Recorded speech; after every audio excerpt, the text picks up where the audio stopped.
Ottawa, Canada, these men brought forth a plan that was to prove a decisive factor in winning the war. The idea: send young men from all parts of the empire to Canada for Air Force training. And from Britain, from New Zealand, from Australia, from the plains and farms and cities of Canada, young men flocked to join the RCAF. Canada became the empire's reservoir for trained airmen. Oh, my name's Don Clark. I've been a member for 32 years. Oh, I joined the wing because being a former air cadet in my younger years, I was 14 years old. I always wanted to go in the Air Force, but other things came in the way to turn into doing other things that kind of led me away. A friend of mine, I guess he run the wing, him and his wife at the time. So he said, you better join the wing. So anyways, that's how it all became about. I became a member, and that now 32 years ago. My name is Hilda Smeltzer, and I joined the wing because my husband got his pilot's license at age 50, and I believe I've been with the wing probably 20 years, maybe 21 now.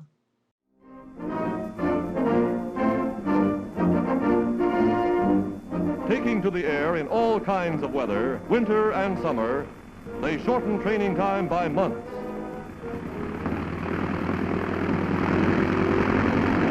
Well, it was long before my time where the association began. It was on Dundas Street across from the armories upstairs, and it was an officers' club.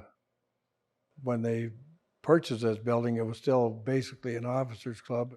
So then as time began, and it's turned into more of like a social club than the Air Force Association. We did a lot of things for Parkwood Hospital, but it isn't just Parkwood Hospital. We also visited veterans in long-term care, and we just go and visit them once a month, Frank and I, and talk to them and sit with them for a while, and yeah, and it's really, really good. Someone said to me, "Oh, you really help the veterans because it's nice for them to talk to you." But I think I still get more out of it than they do. And some of them aren't well at all. And when they have nobody else to come and visit them, it's really important for somebody to come and visit them. The Quilt of Valor is to honor veterans who have been injured during World War I or II, and also veterans that are in long-term care. And is to honor them and to give to them, and I think it's really a good program. Today, 150 training centers are sprung from coast to coast. More than 2,000 buildings, settlements larger than 100 towns, busy training men. Air shows were really, really good. And the wing was not really involved with the air shows, but it was a good fundraiser for us. We had a beer garden out the back of the building here, which was all fenced up, and we sold a lot of beverages there and food, like hamburgers and hot dogs. Things become too expensive to operate the air shows, and they just packed them in, so we went back to doing the things we were doing before as raising funds.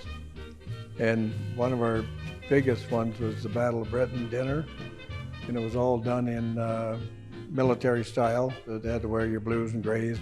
All the meals were sit down, but they were served by at that time we had ladies auxiliary, and they made all the meals. And the kitchen, as you see it today, is rather large, but it was just a little dinky thing. Women bring a lot. A lot of them are in the Air Force, or have been, or retired from the Air Force.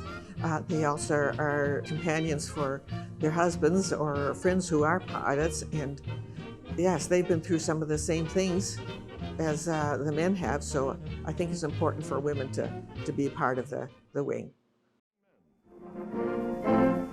The first to graduate remain to teach others. Starting with 3,500 officers and men, the plan now employs nearly 100,000 instructors in all phases of ground and air operations.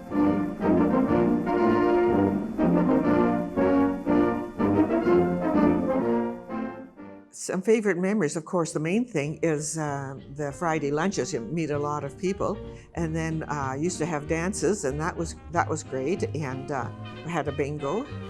Fridays we were always, the place was packed. Couldn't find any more available seats. We used to have a pig roast every year, so that was a very good thing. On that same note, we used to have a lobster bash too, which was steak and lobster, and that was a yearly thing that the place. And then there was a dance after. The CEO of the airport at that time, him and I used to cook the steaks. Yeah, spent many hours here. Oh, we had a lot of fun. Now, month after month, new legions leave for fighting fronts. Pilots, observers, gunners, bombardiers. How many have gone overseas is a military secret. But the Nazis know that Canadian-trained airmen have turned the tide against them. I'm not sure what is going to happen because we have to be so worried about COVID, but I would love to see it continue. It's a good place to meet people who are pilots, people who have been in the armed forces, and it's really enjoyable just to be able to come out here on a Friday noon and share a meal and get to know people. COVID kind of had quite an impact. Of course, the place being shut down and nobody could come here, so we're going to get back the clientele we had is, I don't know, it's going to be I think an uphill battle. The challenge, I think, is well, partly because of the COVID pandemic, but also just in general because the numbers are dwindling, people who were in the armed services. But yeah, and just in general, the numbers. And of course, I believe the money, there's our money challenges also. So we have to keep it up, and I'm hoping it doesn't fold. I really hope that it keeps going. That the way it is, if things don't improve, I think maybe putting a lock on the door and saying goodbye.